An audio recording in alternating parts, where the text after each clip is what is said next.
No dia mais feliz da minha vida, no meio do meu próprio casamento, a minha sogra pegou o microfone da mão do mestre de cerimônias, olhou para 150 convidados, e disse, com um sorriso doce, que o filho dela merecia coisa muito melhor do que uma pobretona como eu. Que eu era um erro que ela ia consertar. O salão inteiro ficou em silêncio. Eu senti o meu rosto queimar de vergonha.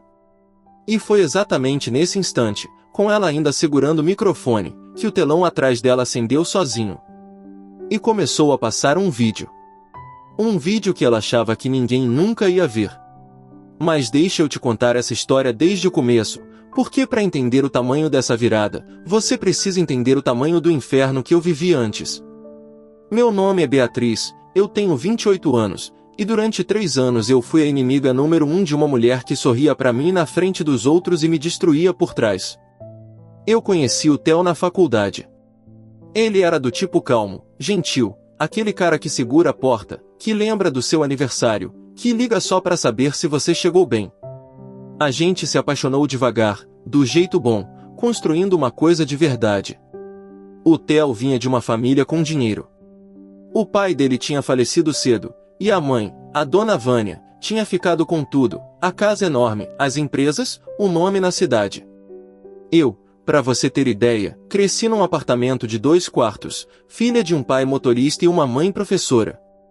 Gente honesta, batalhadora, que me ensinou tudo o que eu sou. Mas para dona Vânia, eu era só uma coisa, pobre. E pobre, no dicionário dela, era a pior palavra do mundo. Eu lembro do dia em que o Theo me levou para conhecer ela. Eu passei a noite inteira escolhendo a roupa, queria causar uma boa impressão. Cheguei na casa dela com um bolo que a minha mãe tinha feito, daqueles caseiros, com todo carinho. A dona Vânia abriu a porta, me olhou de cima a baixo, pegou o bolo com a ponta dos dedos como se fosse uma coisa suja, e entregou para a empregada dizendo, guarda isso aí para os funcionários. E sorriu para mim. Aquele sorriso. Eu ainda não sabia, mas aquele sorriso ia me perseguir por 3 anos. No começo eu achei que era impressão minha. O Theo dizia, imagina, mãe é assim mesmo, ela só precisa te conhecer melhor. E eu, querendo acreditar no amor, engoli. Mas os ataques foram ficando mais espertos. A dona Vânia nunca fazia nada na frente do Theo. Era tudo no detalhe, no veneno fino que só eu sentia.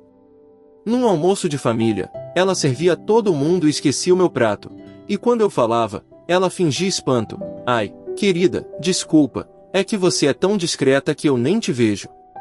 E ria.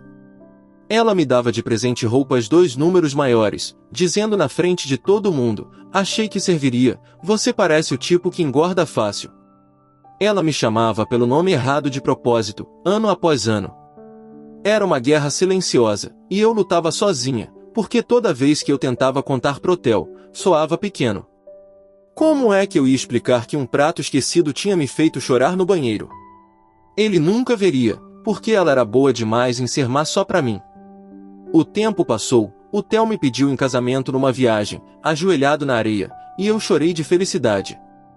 Mas no fundo, junto com a alegria, veio um aperto.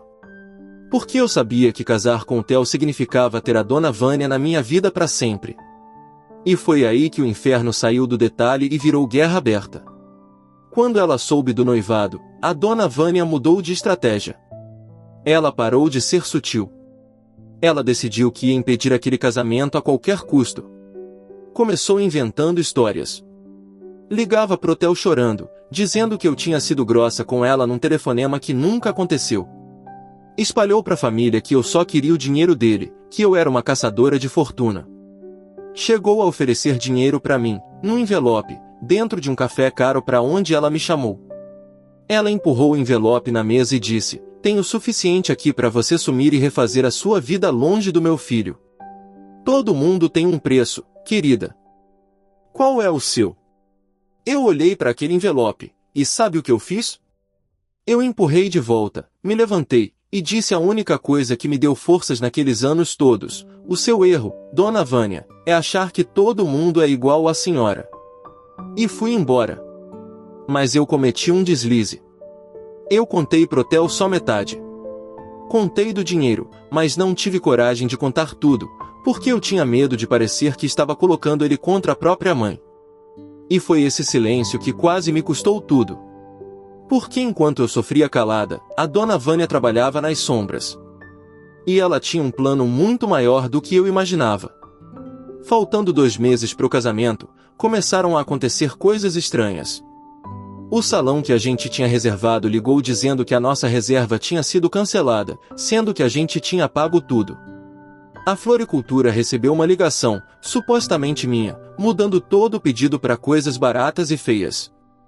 O nosso fotógrafo, que era um amigo, recebeu uma mensagem do meu número, que eu nunca mandei, dispensando o serviço dele de um jeito grosseiro. Cada peça do nosso sonho estava sendo desmontada por mãos invisíveis. Eu estava ficando louca, achando que eu mesmo estava esquecendo as coisas, até que o destino me deu uma carta na manga. O que a dona Vânia não sabia é que a empregada antiga dela, a dona Cida, aquela mesma que tinha guardado o bolo da minha mãe anos atrás, tinha sido demitida de um jeito humilhante e guardava um rancor profundo daquela mulher. E a dona Cida gostava de mim. Ela tinha visto, em 3 anos, cada gota de veneno que a patroa jogou em mim em silêncio. Um dia, a dona Cida me ligou. A voz tremendo.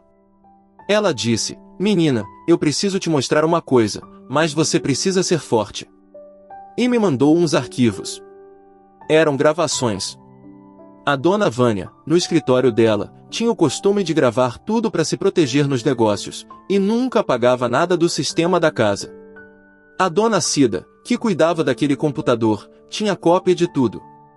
E naqueles arquivos estava a dona Vânia, em vídeo, com a própria voz, ligando pro salão se passando por mim para cancelar. Planejando com uma comparsa a mensagem falsa pro fotógrafo. Rindo ao telefone com uma amiga, dizendo, com todas as letras: "Eu vou acabar com esse casamento nem que seja na frente de todo mundo, aquela pobretona não vai entrar na minha família, eu tenho um plano pro dia, espera só pra ver." Eu fiquei horas olhando para aquilo, com as mãos tremendo. Eu finalmente tinha a prova. A prova de tudo. E a primeira coisa que me veio na cabeça foi correr pro hotel e mostrar. Mas aí eu parei. Porque eu percebi uma coisa. Se eu mostrasse aquilo escondido, ia virar a minha palavra reforçada contra a dela, no privado, e ela ia chorar, se fazer de vítima, dizer que foi tirado de contexto, e ia envenenar tudo de novo. Não. Aquela mulher tinha me humilhado em silêncio por 3 anos, escondida. Estava na hora da verdade dela aparecer da mesma forma que ela mais temia, na frente de todo mundo. Eu respirei fundo e montei um plano. Mas não sozinha. Eu fui até o hotel, e dessa vez eu não contei metade. Eu contei tudo. Cada prato esquecido, cada nome errado, o envelope de dinheiro, e por fim, eu mostrei os vídeos. Eu vi o rosto do homem que eu amava se transformar. Primeiro a descrença. Depois a dor. E por último, uma raiva fria que eu nunca tinha visto nele. Ele me abraçou e disse: "Me perdoa por nunca ter enxergado. Mas ela vai colher exatamente o que plantou." E nós dois, juntos, decidimos o que fazer. A gente não ia brigar. A gente não ia gritar. A gente ia deixar ela mesma se entregar. Conseguimos reverter as sabotagens em segredo. Reativamos o salão, refizemos as flores, o fotógrafo voltou. A dona Vânia não sabia de nada. Ela achava que tinha vencido pela metade e que ia dar o golpe final no grande dia. E o grande dia chegou. O casamento estava lindo. Eu entrei de branco, de braço dado com o meu pai motorista, que chorava de orgulho. A minha mãe na primeira fila. E a dona Vânia, toda de vermelho, claro, para chamar a atenção. Sentada com aquele sorriso de quem está só esperando a hora. Durante a festa, no momento dos discursos, ela se levantou. Pediu o microfone. E o mestre de cerimônias, que já estava avisado por nós, entregou. Ela foi pro centro do salão, sob os holofotes que ela tanto amava. E soltou o veneno. Disse que o filho dela merecia coisa melhor, que eu era pobre demais, um erro que ela ia consertar.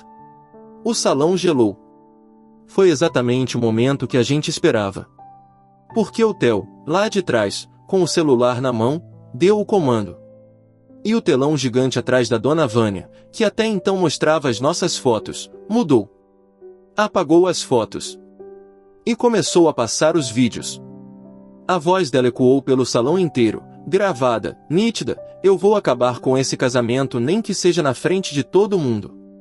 As imagens dela cancelando o salão se passando por mim.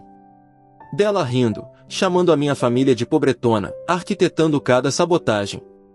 150 pessoas, em silêncio absoluto, vendo a verdadeira Dona Vânia, não a que sorria nos almoços, mas a que operava nas sombras. O microfone caiu da mão dela. O sorriso dela desmanchou na frente de todo mundo, o sangue sumindo do rosto. Ela olhou em volta procurando aliados, e só encontrou olhares de horror. As próprias amigas dela, as madames que ela tanto queria impressionar, desviaram a cara. E então o Theo subiu ao palco, calmo, pegou o microfone do chão, e disse a frase que encerrou tudo. Ele olhou para a mãe e disse: mãe, durante 3 anos a Beatriz aguentou a senhora caçada porque ela me amava demais para me machucar contando. A senhora confundiu a bondade dela com fraqueza. Hoje a senhora se expôs sozinha, na frente de todos, exatamente como tentou fazer com ela. A partir de hoje, a senhora não faz mais parte da nossa vida. E ele pegou a minha mão. A Dona Vânia saiu daquele salão sozinha, no meio de um silêncio que valia mais que 1000 gritos. Ninguém foi atrás dela. Nos meses seguintes, a história correu à cidade. A mulher que se achava rainha de tudo virou o assunto que ninguém queria do lado na mesa. As amizades de fachada sumiram. O nome que ela usava como arma virou um peso. E o pior castigo de todos, para uma mulher como ela, foi o silêncio do próprio filho, que escolheu, de coração, ficar longe. Eu nunca quis a destruição dela, sabe? Por incrível que pareça. Eu só queria existir em paz. Mas tem gente que só para quando se vê no espelho daquilo que faz escondido. E o espelho dela teve 150 testemunhas. Hoje, eu e o Theo temos uma vida simples e feliz, longe de palácio, longe de veneno. A minha sogra, e se você pode chamar assim, mandou várias cartas pedindo perdão, dizendo que mudou. Talvez tenha mudado mesmo. Mas confiança, quando é quebrada gota a gota durante anos, não volta com uma carta. O Theo conversa com ela hoje, de longe, com educação. Eu desejo paz para ela, de verdade. Só que paz à distância. Porque a minha casa, finalmente, é um lugar onde eu não preciso usar armadura. Se essa história mexeu com você, se você já foi a pessoa que aguentou calada para não machucar quem ama, deixa o seu like, se inscreve no canal, e me conta nos comentários: eu fiz certo em deixar a verdade aparecer na frente de todos, ou você teria resolvido isso em casa? Eu leio cada um. E lembra sempre, quem te humilha escondido conta com o seu silêncio. Tira o silêncio, e a verdade faz o resto.